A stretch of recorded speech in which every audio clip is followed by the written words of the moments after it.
This is the Explorers lesson for August 13th and 14th, and we are still in the month about studying the Bible. This week, our big topic is what makes up the Bible. So you'll start off with a pictograph. You will have, in each classroom, you will have a large codex. Basically, it is, you can see that each symbol matches a letter of the alphabet. And then you will break your kids up into smaller groups, and they will have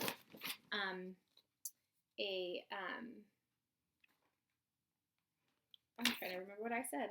Oh, okay. They will have the weird symbols, and then they have to then figure out from this codex what's here. And this is just kind of a little way for them to help understand how the Bible was translated. So the answer to this is, it says the Bible is God's true word. So hopefully your kiddos can come up with that by using the codex.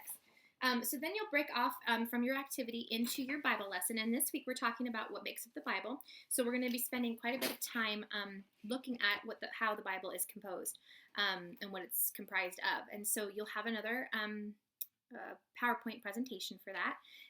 We will talk a lot about, there's a little bit of a recap from last week and how the Bible was created, and then we'll talk about what it's made up of. So we'll talk a lot about the Old Testament, what's the difference between the Old Testament, what's the difference between the New Testament. Then we go through each subsection of books, and I'm sure you've seen the visual where it's like the Bible books separated onto a bookshelf. It's also in the PowerPoint presentation that I'll include when I send this video to you. So you'll go through each subsection. So you go through the Pentateuch, and then you go through the books of law, or that's the books of law.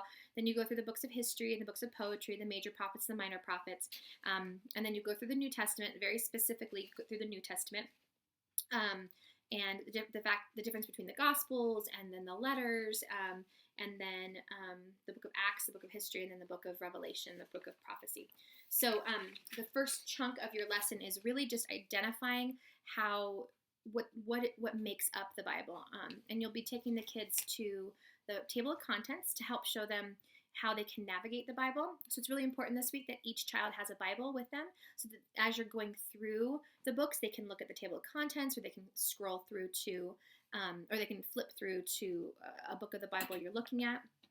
And then once you get through with the concept of what makes up the Bible, then you kind of get to the real meat of the lesson, and that is that the Bible, no matter where it's written, no matter what book you're in, the Bible is really about one central character, and that's Jesus.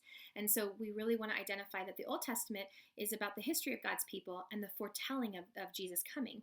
And then the New Testament is Jesus fulfilling the prophecies of the Old Testament. It's about his life, death, resurrection, right? So there's a couple of different cross-reference points. So you'll be using Isaiah 7:14 and Mark 11:7, where it talks about that he will come in on a donkey.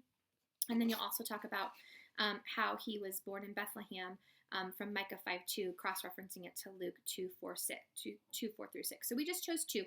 There's so many prophecies, So if you want to make this more robust, if you have older kids, or you just think that there needs to be more, just look at some of the prophecies, and you can share as many as you want with your kiddos.